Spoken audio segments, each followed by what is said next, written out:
The purple countries, or the ones in deep purple, are the ones which do have a national cybersecurity strategy in place already. So you can see that most of the world is getting up to speed on this fairly quickly. So over the course of the next 13 minutes, I'm going to quickly run through some risks, some definitions. Definitions are really important. I think we've heard the word taxonomy mentioned. My EU Cybersecurity Task Force on Cybersecurity Policy, which I've been chairing, our first couple of meetings were just on taxonomy, because we've got 20, 30 different member states represented in front of us, and we just needed to make sure that we're all talking about the same sort of thing. So definitions are really important, and you'll see a very funny Norwegian one coming up. What's the end game? So what are the objectives? And then I didn't want to make this completely high level. I wanted to give you an idea about how you can use this in your own businesses and what are the practical uses of this for you. So in essence, we've seen a bit of a growth of two digital hemispheres over the years. One pretty much sort of US orientated and the other Chinese orientated. And you'll see in the middle there I've got GDPR, etc. Because as soon as Europe seems to develop any company which is getting to a reasonable sort of size, it seems to get taken over by a big US company.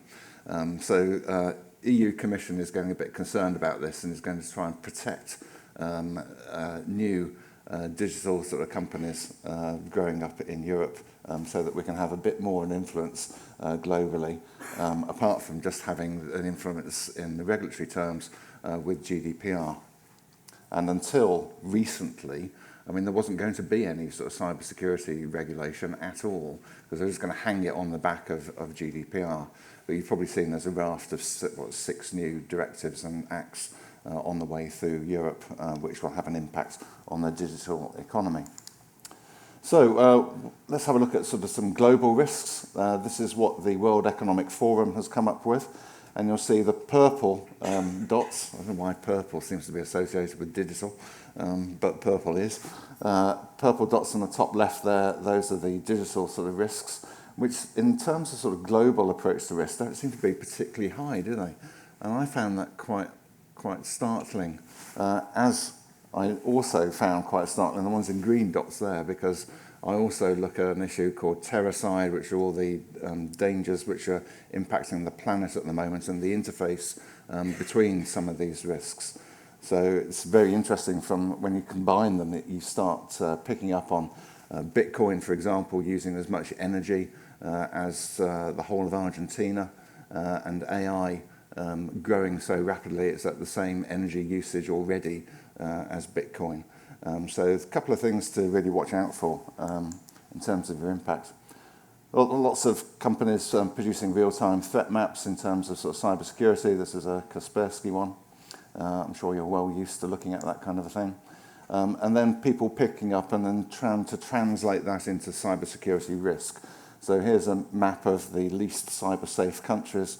A lot of the countries in grey are ones which have not actually been assessed. Doesn't mean they haven't got any risk. But quite why countries like Algeria, Tanzania and Indonesia are cropping up in that manner is a little bit beyond me. But anyway, the message here is that people are trying to look at risk and give you some sort of guidance as to where to look and what to watch out for. Here's another slightly different approach, looking at it from the other end of the telescope. We're talking about cybersecurity. What about cyber insecurity? And I've approached it from that particular angle. This study came up with Netherlands, Bulgaria, Belarus and Ukraine as being the top places in Europe at that particular time that the survey was done, as being really quite cyber insecure comparatively to other countries there as well. And you'll see UK having set out, we're going to be the most cyber secure country in Europe, only being about halfway down the list of that particular survey. So a lot of people are starting to produce some indices of cybersecurity. One I'm going to move on to is the EU Agency for Cybersecurity, otherwise known as ENISA, in a few minutes. But there are others like the Cybersecurity Index produced by the International Telecommunications Union and the Belfer Cyber Power Index. So a lot of these will help to give you a bit of a steer as to cybersecurity risk on a global sort of basis. And then other people are producing like an index of indices, which will give you a bit of another view as to different elements of risk and how you can go about scoring those and building those into your system using the metrics, the content of those, and how they've been presented as well.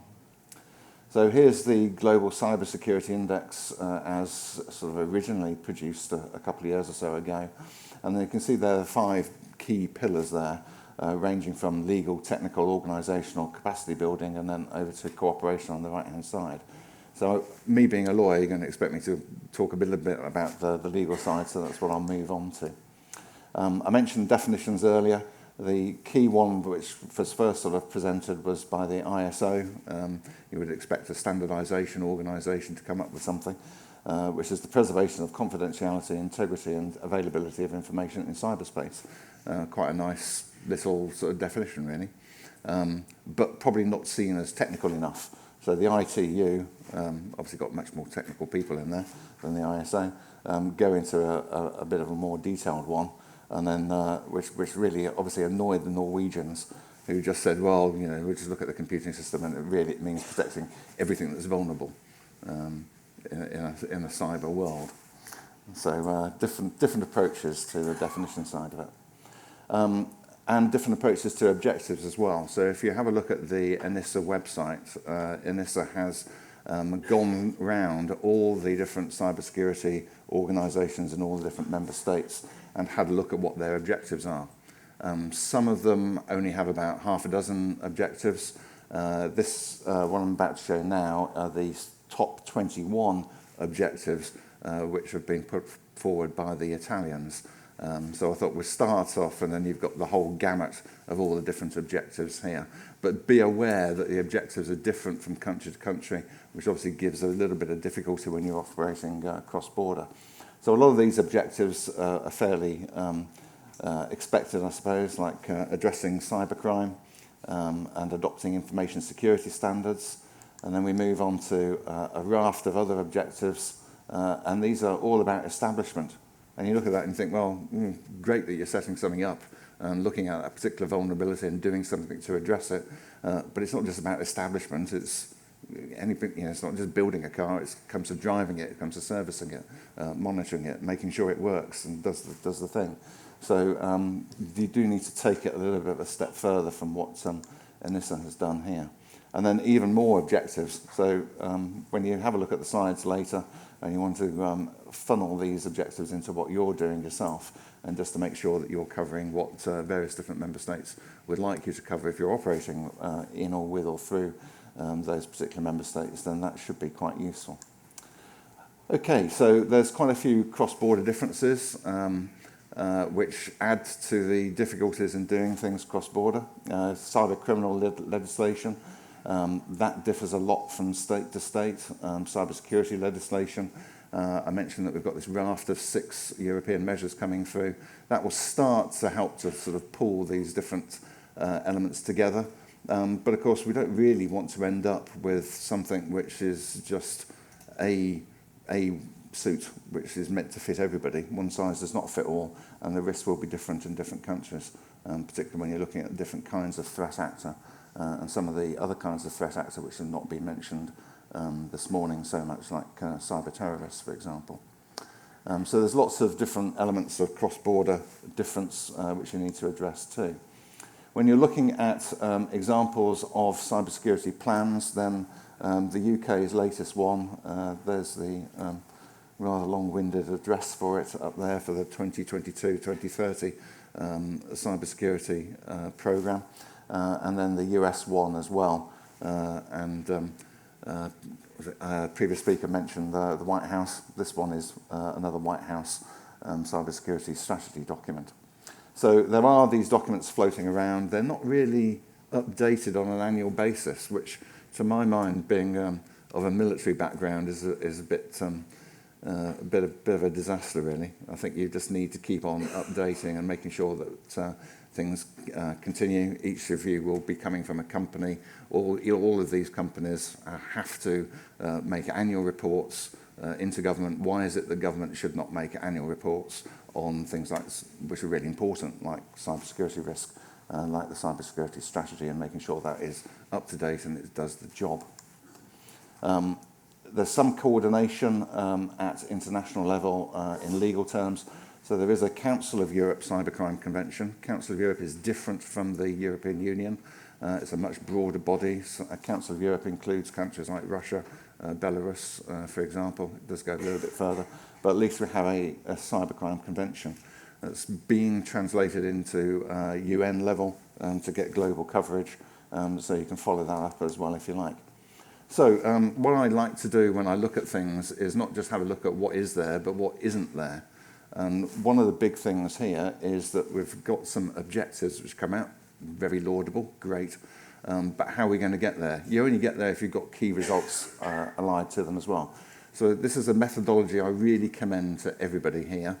Get hold of a book called Measure What Matters. It's not written by me. I've got no personal interest in it. But it's really good on this methodology. And this is the methodology behind the growth of a lot of the huge American data companies. They've all used this methodology. They've all become heroes from zero. They've all become massive companies from having started up in a garage in California or whatever it is. But you've got to put in the key results that you expect on your journey towards your objective. If you don't do that, it's like wandering around without a map in a foreign land. Very, very difficult to navigate.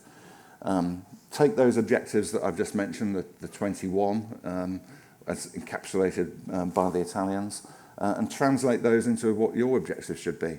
So government's trying to achieve this on behalf of countries trying to combat cybercrime. How does that come into your domain? And how are you going to do your constant monitoring of that?